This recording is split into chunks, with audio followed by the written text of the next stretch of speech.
Oh,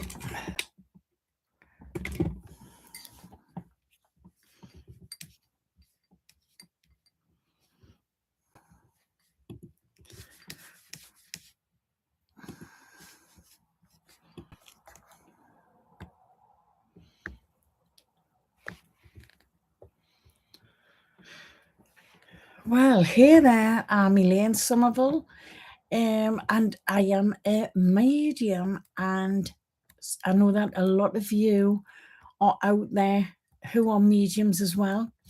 So, welcome to the channel, and today I'm going to be answering the top 10 questions that people ask me all the time about mediumship and psychic development. If you're here because you feel like something's off, or maybe you've had weird intuitive moments, stick around because this is for you. Now, the first question I get asked, which is a very popular question, is how do I know if I am a medium? Or how do I know that I have psychic abilities? So, good question. Most people think that psychics are just sitting in dark rooms with crystal balls. That's wrong. I do have a crystal ball, yes, but I'm not sitting in a dark room sitting playing with my crystal ball. Being psychic just means that you pick up on energy that most people miss. Maybe you can walk into a room and feel someone's mood instantly. You think of a friend and they might text you 5 minutes later. You get a gut hit about someone, you're always right. That's you being psychic. And here's what's real. You're already doing it. You just don't label it. You just don't understand it. The skill is learning to trust it, to catch it, to use it on purpose.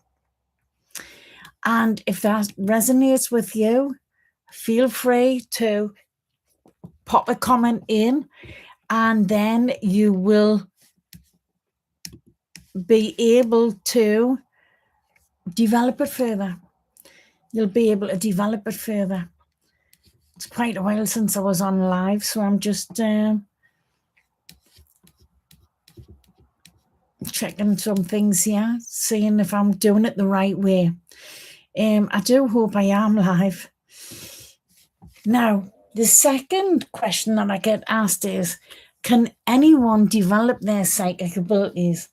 And I'm going to say this loud and proud, yes. Period. Yes. This isn't like being tall or having blonde hair. It is a skill. Skills get better with practice. You know, there's a saying, if you don't use it, you'll lose it. Well, it's not that you'll ever lose it, but they do get a little bit stagnant. They do get a little bit rusty. Think about it like learning a guitar. Your neighbor can learn guitar. You can learn guitar. That kid down the street can learn guitar. Some people will pick it up faster, 100%. But everyone can get good. Psychic development works the same way. Some people are naturally intuitive from birth. They grew up listening to their gut. For others, they've been talked out of it the whole life. They've been told to dismiss it. They've been told about doubting it. And then they've got to relearn what they already know. Either way, yes, you can develop this. The question isn't, can you? The question is, will you do the work? That is the real question, because everyone can develop it. Every single person.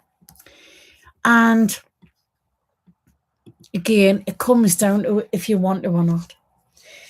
Now, the third question that I get asked is, how do I connect with spirit guides?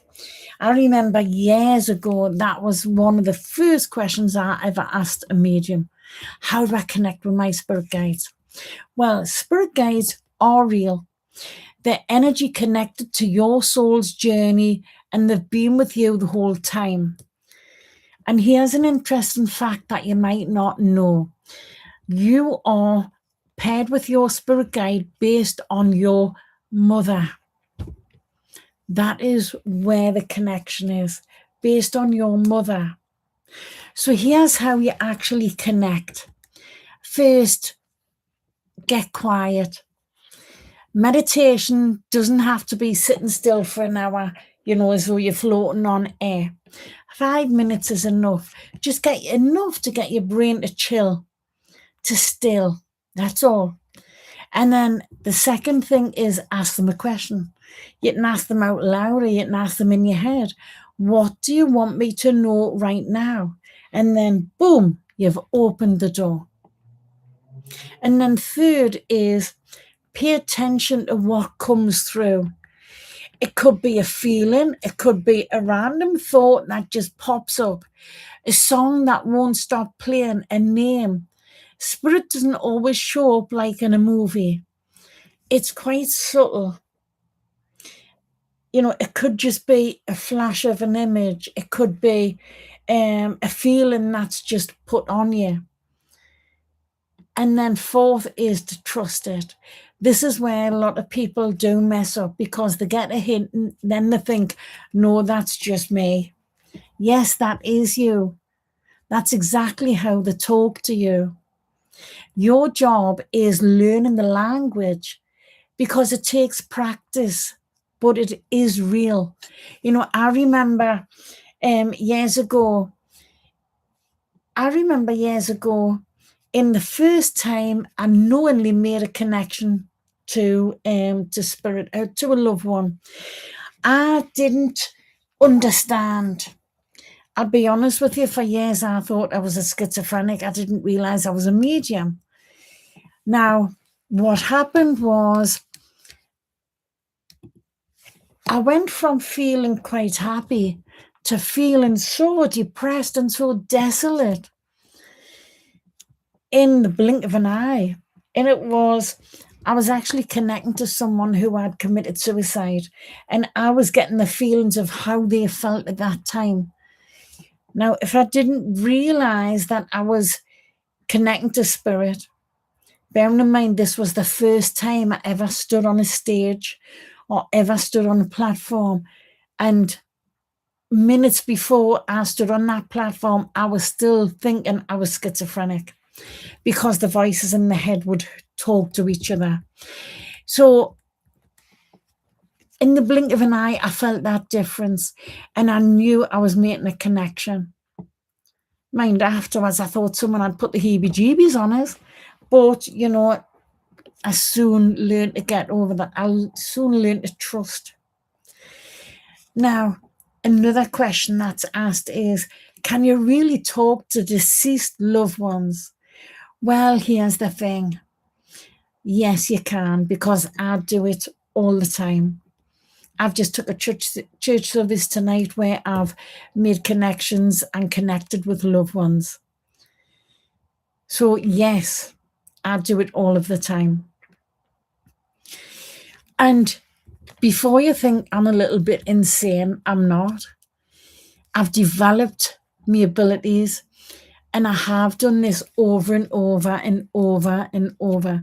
The evidence is always there, because loved ones want you to know that they are with you and around you as well. They do want you to know that. So the answer is yes, you can speak to spirit.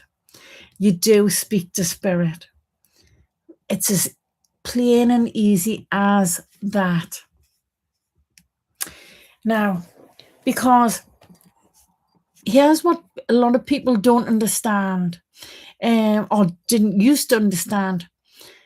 Death isn't an off switch. It's just a shift. Your loved ones are still around you.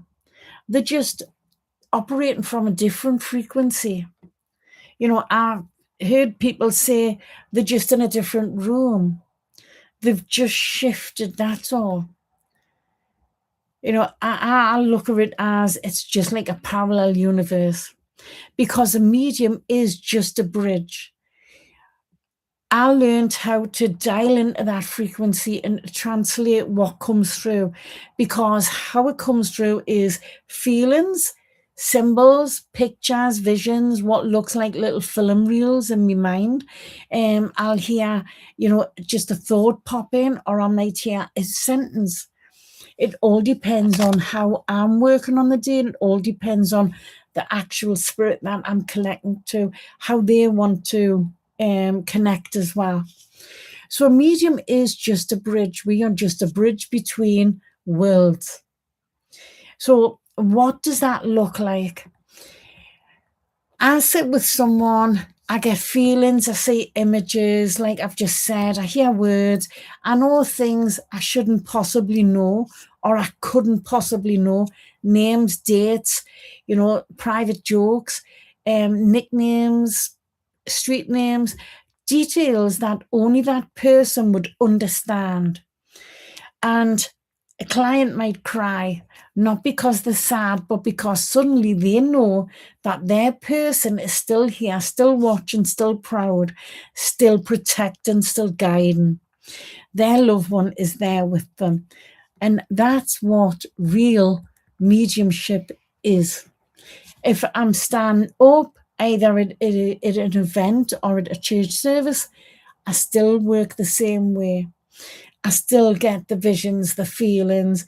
It makes no difference whether it is in a private reading or whether that is in a church service, if that makes sense to you. Now, because I always find that when people cry, that is healing. That is the healing. And I look at it as, I don't aim to make people cry, but at the same time, if people cry, that tells me that I have managed to connect them with their loved one, and I've been able to capture the essence of their loved one as well. Which then brings me to another question I get asked. I've got them wrote down on me. I've got them wrote down on my piece of paper here. The questions that I get asked. What's the difference between a psychic and a medium? People do mix these up all of the time. A psychic reads your energy, your situation, your past, your present, your future. They use their intuition to pick up on what's happening in your life right now. Think of it as reading your aura, everything around you. A medium can do that, and they connect with spirit as well. Deceased people, guides, ancestors, they're a messenger between the worlds. A psychic can also give you evidence of a loved one because they can glean it from your aura. But that can come over a lot of the times like a shopping list. And it's because psychics can be still in the head and a medium works from the heart. There's no, it's not a bad thing because psychics are just as much needed as what mediums are. So it's just working on a different frequency. That's all. There's a saying, a psychic can't go up to mediumship, but a mediumship can work psychically. A medium can work psychically. So a psychic can't work mediumistically, but a medium can work psychically. A medium can drop. And I hope that makes sense. If you've got any questions, feel free to pop them in the comments so I can see your questions. Feel free to do that. Now, also, the simple version is, like I've just said there, all mediums are psychic, but not all psychics are mediums. A psychic might tell you, I see a career change coming. A medium might say, your grandmother wants you to know she's proud of the choice you're about to make. I mean, that is what I'm saying, that's quite generic, but that's a type of thing because the messages would come from a loved one, but you would give enough evidence of your loved one to know that it is coming from them. You see? But both are valuable, both take skill. Just know the difference before you book. Know the difference before you book. And here is a very common question as well.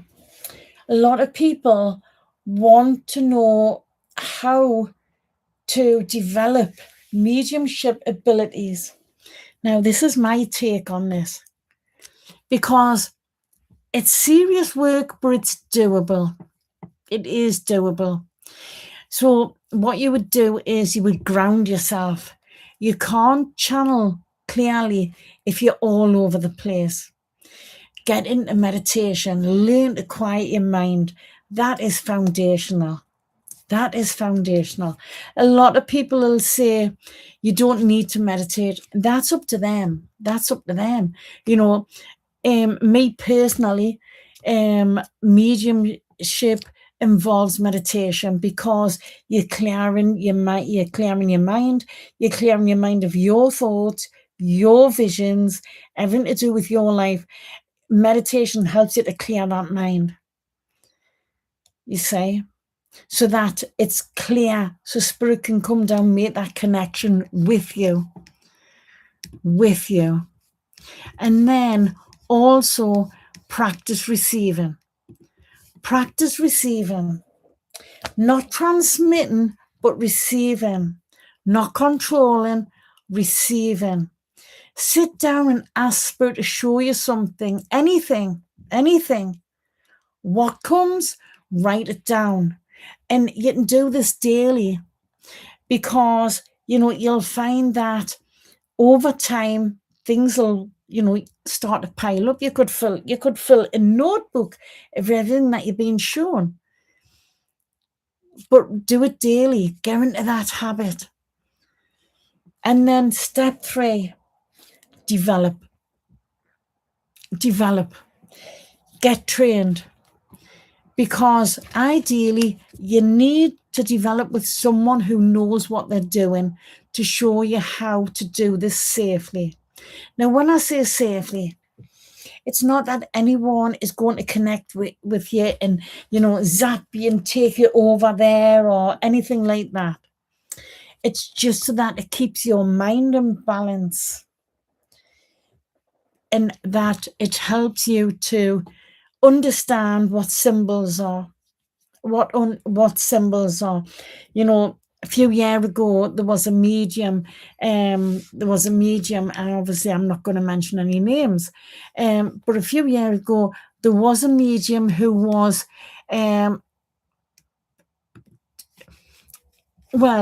basically what he did was, he was not understanding what he was receiving. He'd went to someone, he told someone, your wife's having an affair.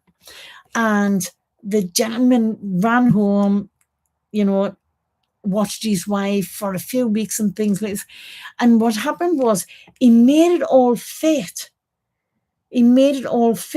When she was going out, when his wife was going out, he would overthink it, and he would think she's going to meet a boyfriend, she's going to have an affair, and he'd make it all fit. In reality, she wasn't having an affair. Nothing of the sort.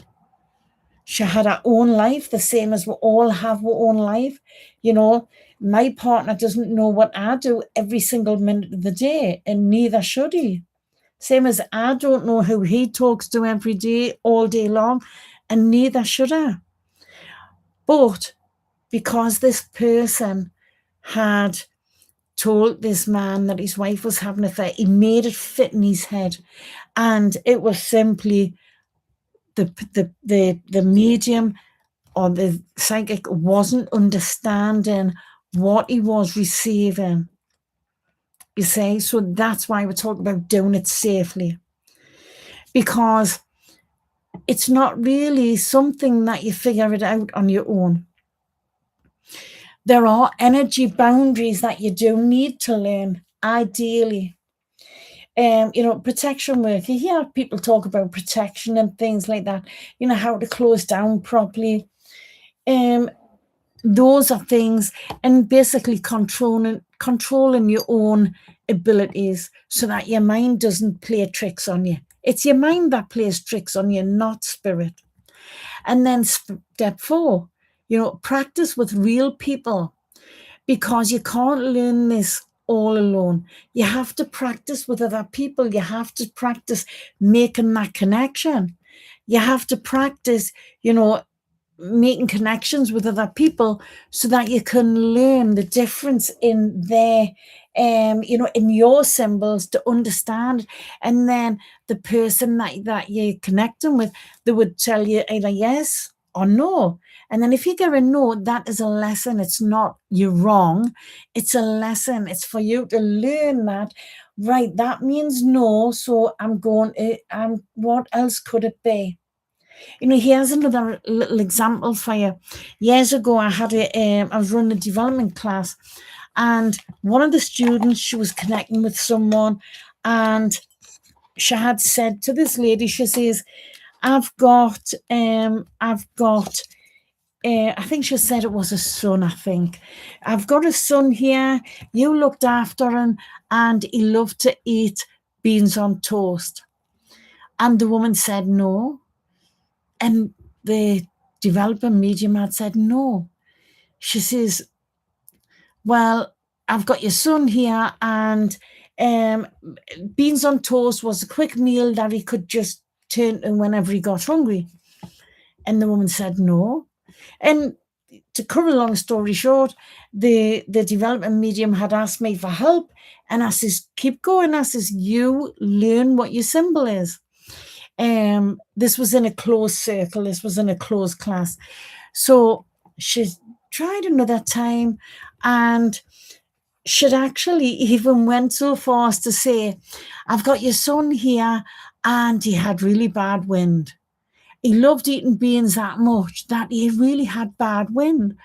And that sounds quite comical. But anyway, it was wrong. And the woman again had said no. In reality, it was the woman's husband who she'd cared for at the later stage of his illness, and he should have been eating more fiber. That was basically, that's exactly what it was. But she'd felt it was a son because she felt as though she was caring for him. So she felt as though it was a son. She was seeing a tin of Heinz baked beans. Now, to me, Heinz baked beans is a source of fiber. It's also that type of food that you might not have had it for years, and then you have some, and oh, that's so moreish, I want some more of that. I did that the other day. I had beans on toast 2 days in a row because I'd had it the first day, and I was like, really enjoyed that, so I had some more the next day. But also, beans on toast also does give you wind. It really does. But also it's a quick meal. It's a quick meal for people who are in a rush. Young people who go to university, living away from home. At one time, it was the go-to food. Beans on toast. Cheap to get a loaf of bread and some tins of beans. Not so cheap these days, but back then it was. So that's what she was deciphering that into. But that was a symbol. So this is where we'll look at, opening things up. But it was the woman's husband who she'd cared for, and he should have been having more fiber in his diet. It wasn't a message, that was just part of it. But that's exactly what he was trying to pass over to her. So you sit with someone, and you practice with real people. And you sit because you need feedback. You need your yeses, you need your no's. Your no's you learn from. So you need to sit with someone to give them a reading. And that is where everything begins to click for you. This is where you start to get your trust, your confidence, everything. And then keep going. You never stop learning. I've been a medium all my life, but I only recognised I was a medium in 2013. So 13 years, and I'm still evolving. I'm still getting better. And in those 13 years, I've worked internationally, I've worked in different countries, in person as well as online.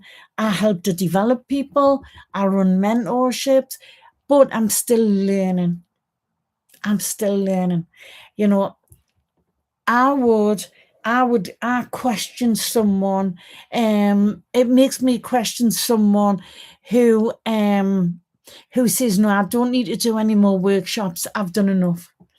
That tells me that they've hit a certain level and they're refusing to go further. You can always go further with mediumship. When I say further, I'm not talking about traveling. I'm talking about your level of evidence. Because mediumship is a calling. I believe it is. If you feel it, pursue it, because it can be given so much healing and validity to people's loved ones who are left behind grieving, who are still on the physical life, who are really missing their loved ones. It can also give them guidance to make better life choices. It can also be giving them guidance so that they can, you know, make better decisions, you know, change different paths or change their paths or better relationships, everything that is going to be better for them. So always remember, a medium doesn't know everything, doesn't know everything. And, you know, and when you think about it, what does intuition really feel like? People think that, a lot of people think that intuition is a voice telling them what to do. Sometimes it is, usually it's not. Intuition, it feels like a knowing. It doesn't feel like a thought, but it feels like a knowing. You just know something and you can't explain why. Sometimes it's a feeling in your body, like butterflies, tightness, goosebumps, hair stand on end, your gut literally tightens or relaxes.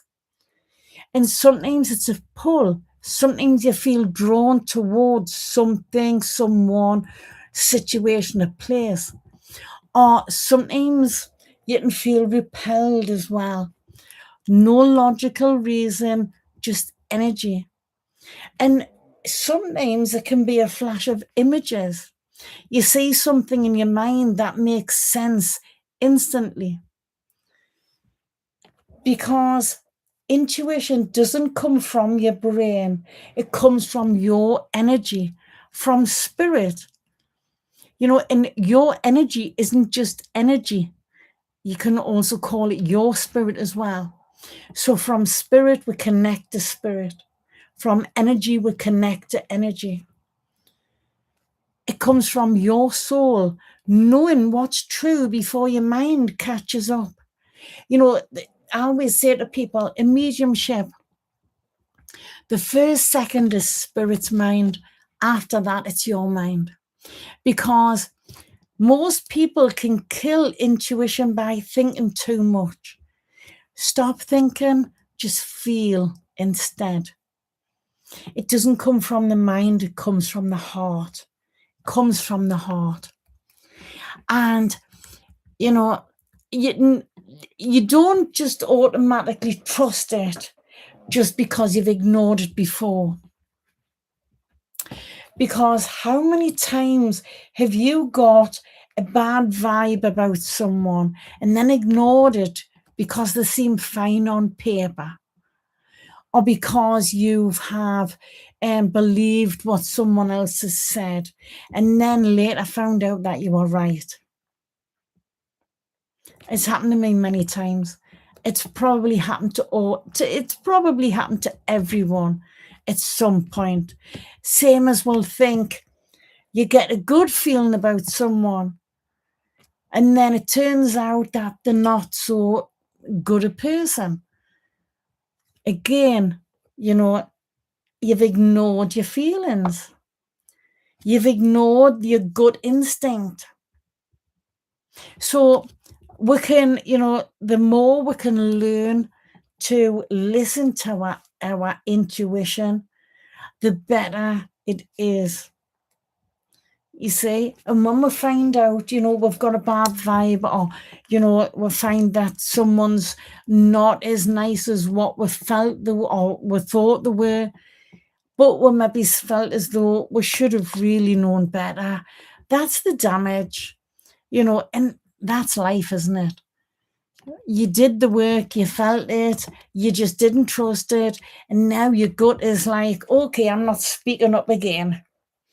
Your gut's even fell out with you. Your gut is even saying, I'm not speaking anymore because you don't listen to us. Well, learn to listen to your gut. The more you can learn to listen to the gut, the better it is. The better it is for you. Now, the damage happens, and then your gut's not talking to you. So you've got to start and rebuild your trust again. Start small.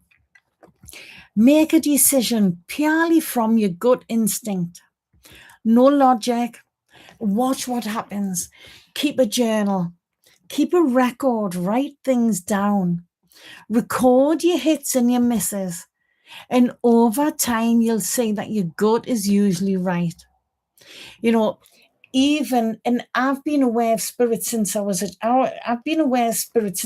child, but I didn't know I was a medium till 13 years ago. So I thought I was schizophrenic, definitely not diagnosed, but I would have one side of my head talking to the other side of my head.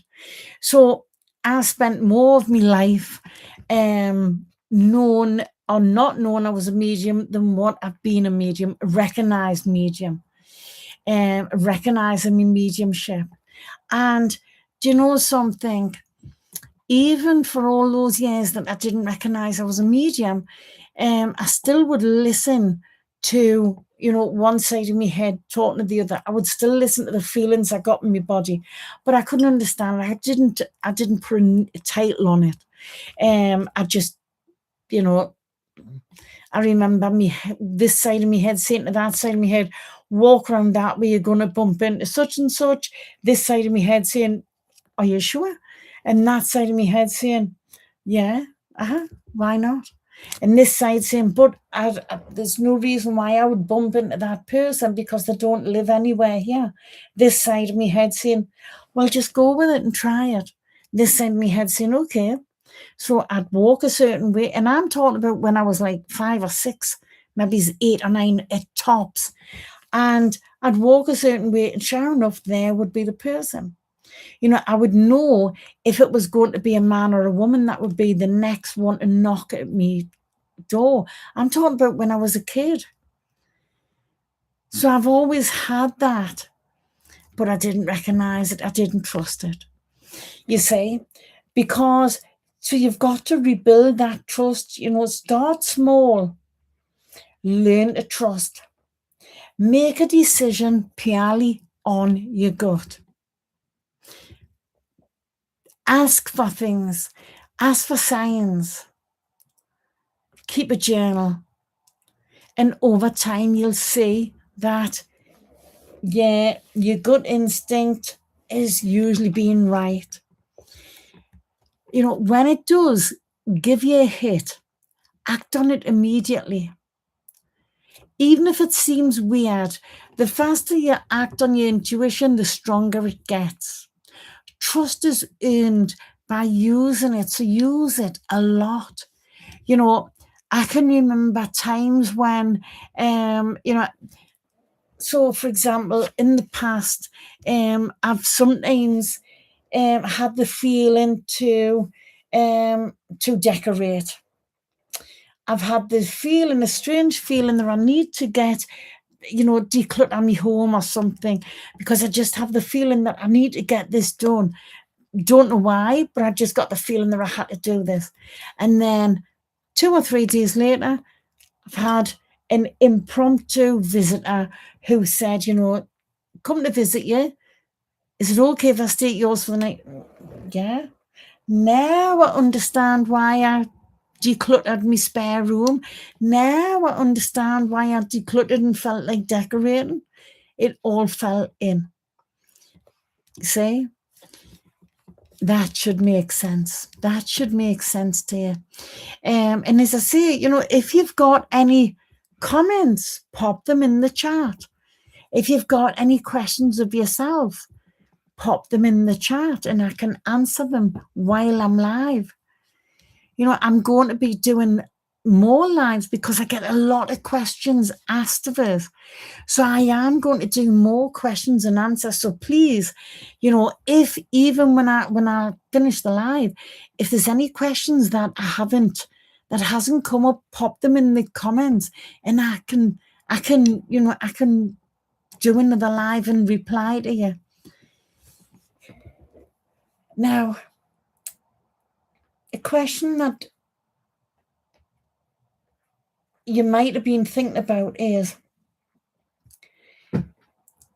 can your loved one communicate with you through dreams? Absolutely. Absolutely. Absolutely. Because what happens is, life gets busy. We have our busy days, and sometimes we're not noticing signs that come through.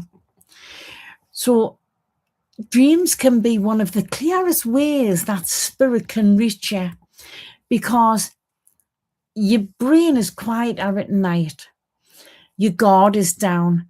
Your channel opens easier. Think about it. During the day, my brain's on the go all day. What am I going to make for tea? Where am I going to go tomorrow? I need to make this phone call. I've got a bill to pay. What will I wear today? Oh, yeah, I've got that job. Oh, I wanted to watch Emmerdale Farm. Oh, this is happening. Our mind has all sorts going on. We go to sleep and the dreaming starts. You see? Because, yes, we do have times where we go to sleep and my mind's still overthinking.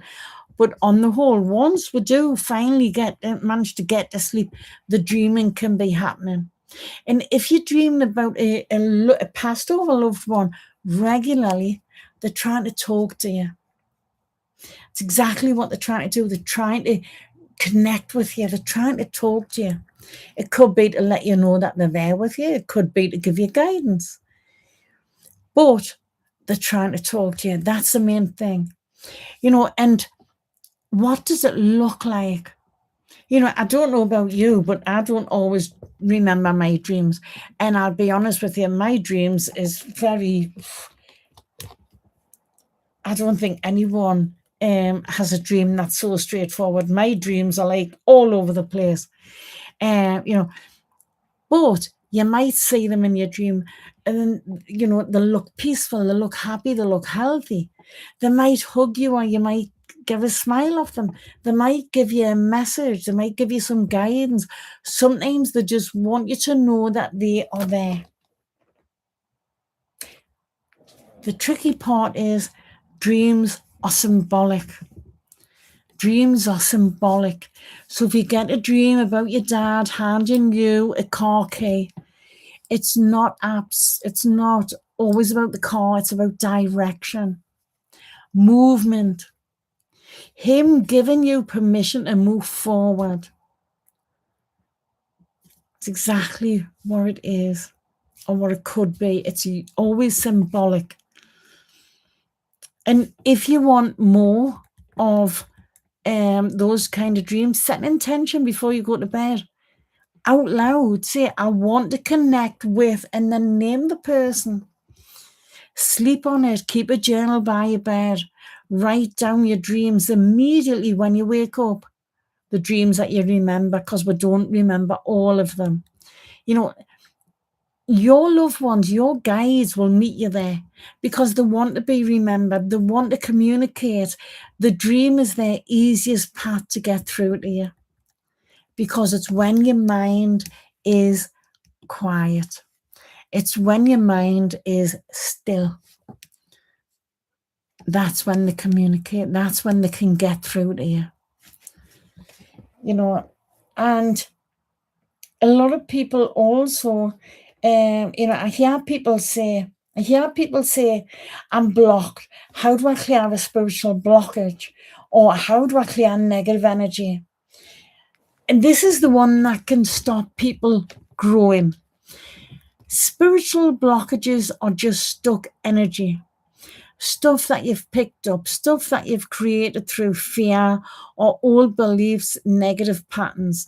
That's what spiritual blockages are. And how do they form? Well, you hold on to guilt, shame, worry. You don't forgive someone.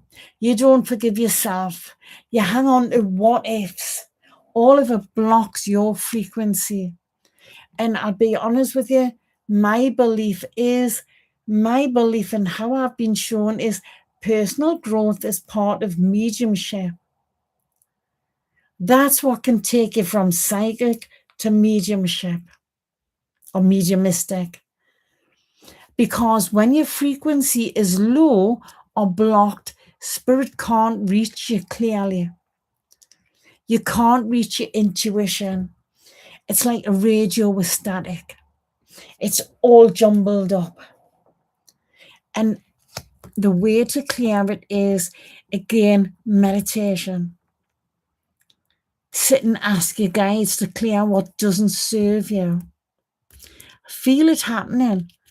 And this does sound a bit woo-woo, but it is real energy work. I know I hear a lot of people saying, do you really need to meditate? No, you don't need to meditate. You don't need to meditate, but for your mediumship, you should.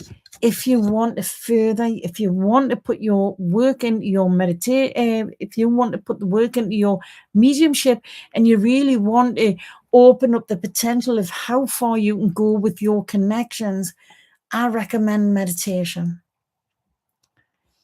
I really do. And then forgiveness. Forgive others. This is the big one. This is the big one because I think we can all agree that, we all find it hard to forgive. But the secret to forgiving is forgiving yourself first. And some of you might be sitting out there saying, I've done nothing to be forgive. I don't have to forgive myself. No, you don't need to forgive yourself at all. But this is the thing. You forgive yourself for example, it is so hard, Erica. It really, really is so hard. But, for years, I was one of those that said, I don't have to forgive myself for nothing because I've done nothing wrong. But here's the thing, forgiveness starts with us. It really does. When someone told me years ago, oh, forgive yourself. Like, well, how do I do that? I've got nothing to forgive myself for. But then I started sitting purposely, intentionally to forgive myself. And I would start off with, I forgive myself for being a child and listening to adults that should have known better. I forgive myself for words that I said to someone that hurt the feelings. I forgive myself for actions that I done when I was a child. I forgive myself, and I would just sit and reel loads of things off. And I can honestly say, this went on for weeks because I knew that holding in negative feelings about other people that I couldn't forget, it was really detrimental to myself. It was really having a damage on myself. It was creating where I would, I couldn't open up to people because my heart was a bit closed off. So I really set about forgiving, and every day. And then all of a sudden I started, and I just felt such a shift in the weight on my shoulders. I didn't even realize that I was carrying that weight. I just felt such a shift. And it was, all I can say is it was just absolutely amazing, the feeling of the lightness that came in.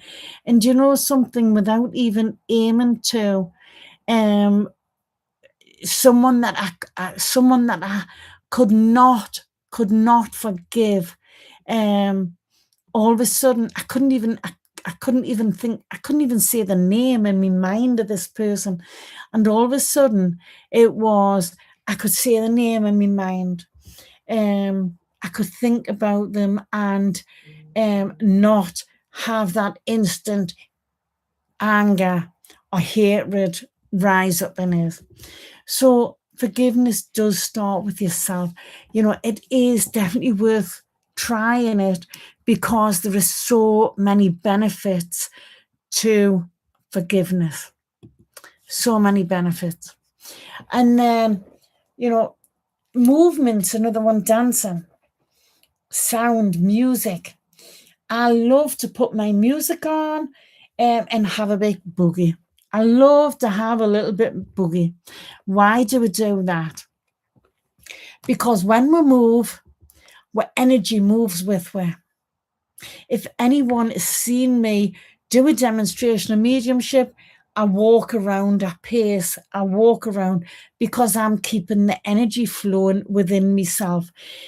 If we stand still, if we don't dance around, if we don't do music, things like that, where energy is stagnant, it stays stuck.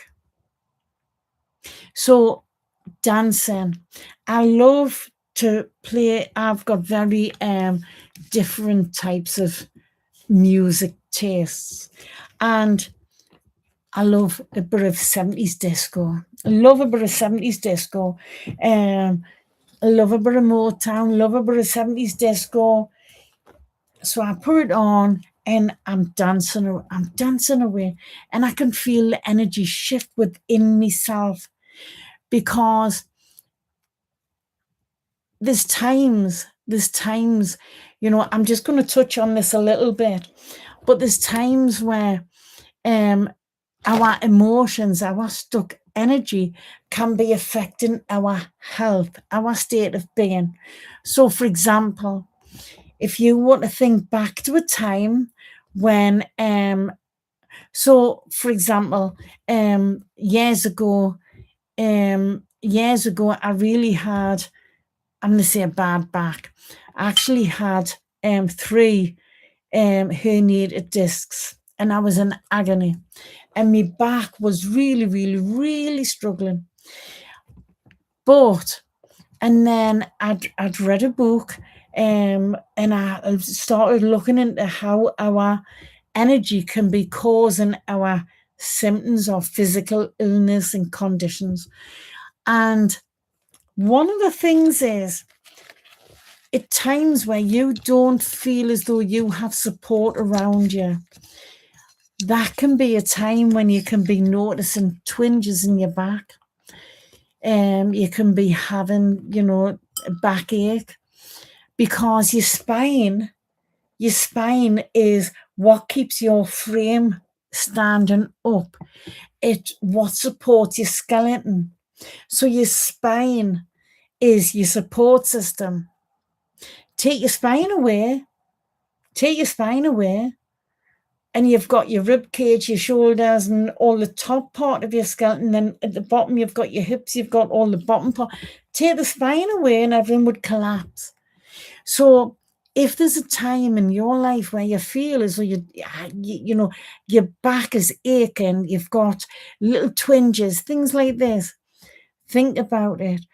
At that time when that's happened, have you had support around you? Have you had support around you? You know, my husband, he passed almost 18 years ago. Almost 18 years ago. And when he was diagnosed with cancer, and there was a lot of things going on, I didn't have a lot of support around us, and my back gave way. I had herniated discs for no reason. I had terrible backache, everything. And then things happened. I had a lot of support, and my back was fine. You know, if you get aches in your hips, that can be a sign that you're not moving forward, that you're stuck. Because think about your hips. They move like this as you walk. They move. They're meant to go forward. If you're staying stuck, the energy in your hips can be stuck as well. So dancing is great. Dancing is great for getting rid of, lodged in energy, stagnant energy. So it helps to get that unstuck. Another one is, salt baths. Having a salt bath. I don't have a bath now. I only have a shower now. But I used to love to have salt baths. Love it. I would get the big bags of if the salt. I can't eat rock salt. I've got a salt lamp there. But I still use my salt lamp, but salt baths, energy work. If you're really serious, get someone to help you clear the energy. Sometimes you just need someone else to help you see what you're holding on to. Because if you're clogged up, if your energy is all clogged up, you're not going to get very far with developing your psychic abilities or developing mediumistically. Clear yourself first, because then everything else gets easier. And I hope that makes sense, because our spirit is meant to feel light. Our energy is meant to feel upbeat or calm, peaceful, but it's not meant to feel heavy. It's not meant to feel heavy, you see. So those are the 10 that I've been asked. 10 of the most asked questions I get asked. Those are questions that people ask me when they're ready to basically wake up to their gifts. Now, if any of this has resonated with you, there's some work to be done.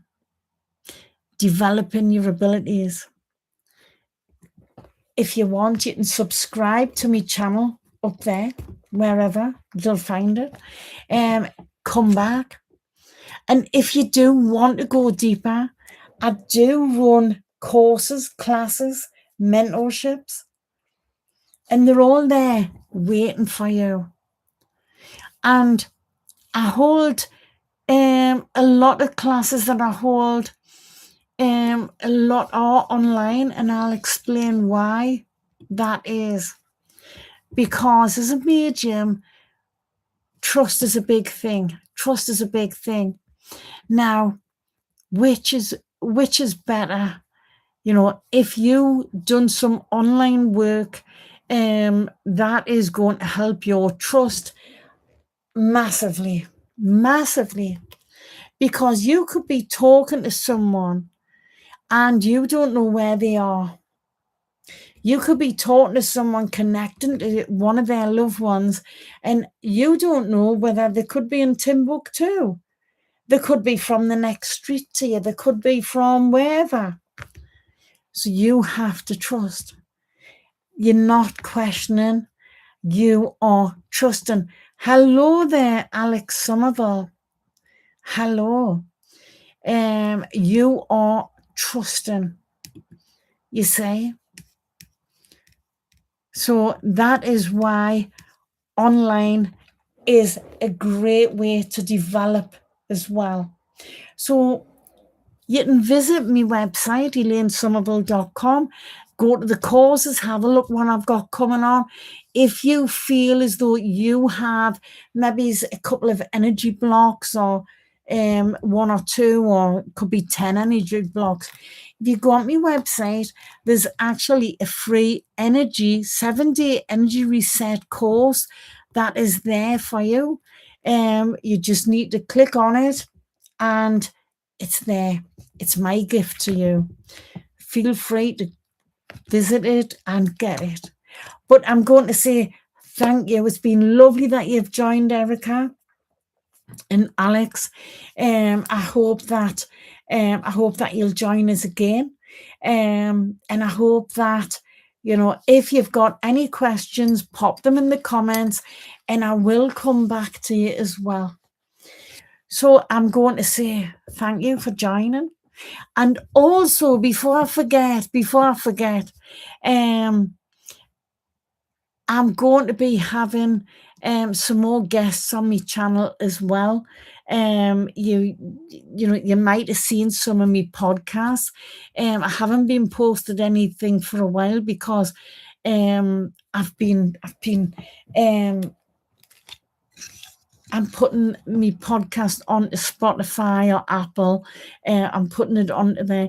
So watch for more of that as well. And I hope to see you again soon, Erica. Do join us because I've got a lot of things that I think that you'll enjoy, Erica. But definitely go over to my site and get that 7-day energy reset. It's yours for life. You can use it every day of 7 days. You can use it for 14 days, 21 days, however many you want. It's up to you. So I'm going to say thank you, everyone, for joining, and I will see you all soon. Bye for now.